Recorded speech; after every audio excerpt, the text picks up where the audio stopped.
یه بخش مهم از بازسازی انتخاب شیرالاته. توی این ویدیو تصمیم گرفتیم یه سری سوال و نکته رو با هم بررسی کنیم تا انتخاب راحت‌تری داشته باشیم.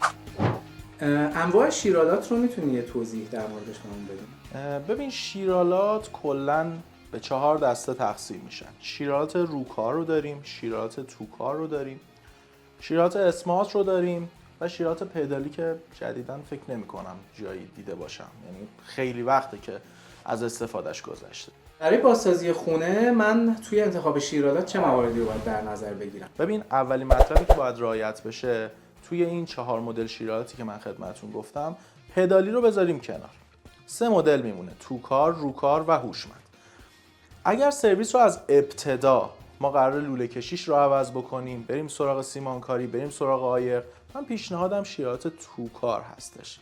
قطعا استفاده بکنید از شیرالات توکار. یک مقدار هزینه بیشتری باید متحمل بشید، باید پرداخت بکنید، ولی خب از نظر زیبایی دوچندانی بهتون میده. اگر سرویسی هست که سرامیکش اجرا شده، صرفاً شما میخواید سرامیک سرویس رو عوض بکنید یا به صورت چسبی روی سرامیک‌های قبلی اجرا بکنید، بریم سراغ شیرالات روکارمون که نمونه‌های روکارمون رو اینجا می‌بینید. یه موقعی هستش بعضیا دوست دارن شیرالاتشون به صورت اسمارت باشه، یعنی با نزدیک کردن دست حالا اون چشمی تشخیص بده و حالا شیرالات فعال بشه. پیشنهادمون شیرالات اسمارت هست. معمولاً توی منزل‌های مسکونی شیرالات اسمارت استفاده نمیشه. معمولاً تو مکان‌های اداری یا تجاری استفاده میشه که یک مقدار نظافت ها از اهمیت. خب برای بحث انتخاب شیرالات من فکر میکنم که برند هم شاید خیلی مهم باشه. از نظر شما هم همینطوره؟ اگه هست که به چه شکله؟ چه برندهایی هستن که میتونید؟ از نظر انتخاب برند بستگی داره به باجت یه نفر، اینکه یک نفر بخواد چقدر هزینه بکنه توی شیرالات. اگر خیلی بخوایم اکونومی نگاه بکنیم به این قضیه، میتونیم توی شیرالات ایرانی بهترین انتخاب هامون رو لیست بکنیم و حالا یکیشون انتخاب بکنیم. ولی به نظر من یه چیزی که دیده نمیشه توی این بازار اینه که خب چرا یک مقدار هزینه رو ما بیشتر نمی کنیم که شاید توی بازسازی این هزینه اصلا دیده نشه. یک مقدار با اضافه کردن بودجه‌ای که ما مد نظرمون داریم میتونیم از شیرالات مثلا آلمانی استفاده کنیم. بحث برندهای آلمانی شد. خیلی فرق میکنه برندهای خارجی، حالا آلمانی یا جاهای دیگه، با برندهای ایرانی؟ این توی در واقع چه چیزهایی تاثیر میذاره این انتخابه؟ مثال رو برند آلمانی زدم. من فکر میکنم که تکنولوژی که ما الان داریم هنوز اونقدر قوی نشده، هنوز اونقدر پیشرفت نکردیم که بتونیم با یه سری برندهایی که شاید اول یا دوم یا سوم دنیا باشن باهاشون رقابت بکنیم. مثال میزنم راجع به آبکاری، مثلا برند گروه من بهتون بگم یکی از بهترین پرداخت ها توی زمینه شیرالات رو گروه داره. خب اتفاقی که میفته با این تکنولوژی که دارن، تا 3 برابر این لایه‌ای که روی شیرالات قرار گرفته، این آبکاری که قرار گرفته سخت‌تره و تا 10 برابر مقاومت بیشتری داره در مقابل خط و خش. همین باعث میشه که این یک عمر شیر باشه، واقعا ظاهری درخشان داشته باشه. یعنی همیشه بعد از چندین سال هم شما به شیرالاتتون نگاه میکنید، باز هم اگر خط و خشی افتاده باشه خیلی جزئی. الان مثلا شیرالاتی که چندین سال تو شوروم داره استفاده میشه، شما از نزدیک نگاه بکنید، اگر هم خط و خش افتاده باشه خیلی خط و خش‌ها به صورت جزئی. دومین نکته که خیلی تو انتخاب یک شیرالات مهمه به نظر من کارتریجشه. خب این قطعه مرکزی و در حقیقت قلب اون شیره، وظیفش کنترل جریان آبه. توی شیرالاتی مثلا شیرالات گروه، این کارتریج 21 سال مثلا ضمانت جهانی داره. خب این نکته‌ایه که باعث میشه که این رو متمایز بکنه دیگه. مثلا از یک سری از دوستانی که پخش کننده این شیرالات هستند رو من توی 3-4 سال گذشته باشون صحبت میکردم که این کار پخش رو توی ایران دارن انجام میدن، هنوز خرابی بهشون گزارش نشده. این یعنی این که خب این برند یا یک سری برند هایی که توی این رده‌بندی قرار میگیرن خب یک عمر شیرن واقعیت دیگه. سومین مطلبی که تو انتخاب یک شیرالات مهمه به نظر من، یک مسئله جهانی شده و تو یک سری شیرای خوب، بهتر بگم شیرای رنک 1 و 2 و 3 و 4 که هی داریم میگیمش قرار گرفته، این صرفه‌جویی در مصرف آب است. باز مثال میزنم، توی گروهه حدوداً تا 70% دوشش و سردوشیش کمتر میکنه مصرف آب رو، یعنی صرفه‌جویی میکنه در مصرف آب. چهارمین پارامتری که باید دقت بکنیم توی انتخاب یک شیرالات بحث قیمتش هست. خب طبیعیه که وقتی یک شیرالات خارجی بخوایم خرید بکنیم قیمت خیلی بالاتری باید پرداخت بکنیم تا اینکه یک شیرالات ایرانی ولو با کیفیت خریداری بکنیم.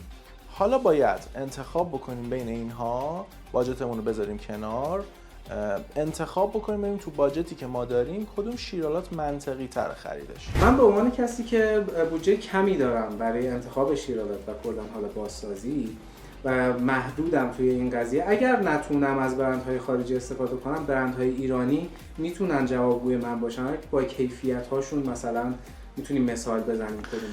دقیقاً میتونیم توی ایرانی ها برندهای خیلی خوبی رو مثال بزنیم. KWC، راسان، شودر، کلار، اینها جزو شیرهای با کیفیت هم. ما نمیگیم که کیفیت شیرهایی که توی ایران داره تولید میشه کیفیت پایینی داره، ولی داریم میگیم که تکنولوژی و کیفیتی که توی شیرهای خارجی استفاده میشه، اون رنگ‌های خوب خیلی متفاوته با این شیرهایی که ما الان داریم تولید میکنیم. ولی بله، اگر ما باجتمون محدود باشه، توی عددهای پایین‌تری بخوایم خرید بکنیم، خیلی منطقی تری که از شیرهای ایرانی استفاده کنیم. اتفاقاً با کیفیت‌هاش هم خیلی هستش. بسیار عالی. پس من به عنوان یک کسی که حالا نمیخوام اونقدری برای شیرالاتم هزینه کنم، نگرانی از بابت کیفیت ندارم، فقط اون تکنولوژیه که یک مقدار با توی این قضیه تفاوت ایجاد میکنه. نمیتونیم منکر این قضیه بشیم کیفیت متفاوت نیست، ولی میتونم مثلا ایرانی ها رو در نظر بگیریم، مثلا 7-8 سال شیرن، یه سری از پرچمدارهای خارجی رو بگیم 25 سال شیرن. اینه تفاوت این دو. یه نکته جالب دیگه در مورد شیرالات اینه که دیگه به کتری هم نیاز نداریم. بیاین تا بهتون توضیح بدیم. من نمیتونم توضیح بدم، شما توضیح بدید. البته ناگفته نماند برندهای ایرانی گاهی سایه به سایه برندهای مطرح حرکت میکنن. مثلا این شیر KWC خیلی راحت به ما به جوش میده. موضوع دیگه‌ای که مطرح هستش اینه که خب ما از برندهای مختلفی همیشه استفاده کردیم تو خونه هامون و این معضل رسوبگیری چیزیه که خب بعضی وقتا باعث آسیب رسیدن به شیرالات میشه و مجبور میشیم عوضش کنیم. آیا این تکنولوژی که گفتین توی بحث شیرالات برندهای خارجی هست، این مطرح میشه توی بحث رسوب یا نه؟ خیلی تجربی بهتون میگم. بر حسب اتفاق ما توی یک مکانی یک شیر گروهه نصب کرده بودیم. بعد از اینکه کارتریجش رو باز کردیم خیلی عجیب بود که ما رسوبی توی قسمت کارتریج نداشتیم. ولی خب توی یک سری شیرالاتی که توی ایران داریم اینجوری نیست. ولی حالا یه کار سختی نیست واقعا باز کردن کارتریج، تمیز کردنش، دوباره بستن سر جاش. واقعا از من کار سختی نیست. میتونیم خیلی راحت‌تر این مسئله رو رفع کنیم. پس خیلی تفاوتی ایجاد نمی‌کنه این که فکر نمی‌کنم.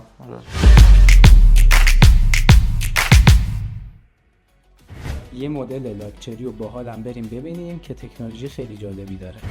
این مدل گرون گروه اصلا بعدم نگید با 50 میلی تومان نه.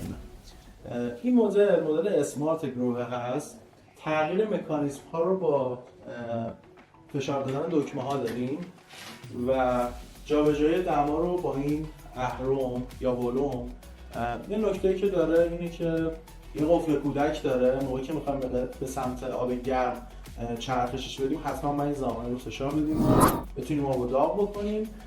دمامون رو تنظیم می‌کنیم، با انتخاب این دکمه ها سویچ می‌کنیم بین حالا حالت‌های مختلف آب. می‌تونیم دوش رو انتخاب کنیم، می‌تونیم حالا شات آف رو انتخاب کنیم یا حالا دوش تلفنی رو مثلا می‌تونیم انتخاب بکنیم. حالا اگه بخوایم تقسیم بندی قیمتی داشته باشیم به چه شکلی؟ من جمع‌بندی کلی این قیمت‌ها رو بکنم. اگر دنبال شیرالات توکار هستید، حدود 20 میلیون تومان پول دارید، از برند کلار و راسان میتونید انتخاب کنید. اگه بین 30 تا 40 میلیون دارید، میتونید از شودر و KWC انتخاب کنید. حدود 50 میلیون هم پول دارید، میتونید برید برندهای خارجی رو بخرید که پیشنهاد من برند گروه هستش. خیلی متشکرم، ممنون از وقتی خواهش می‌کنم.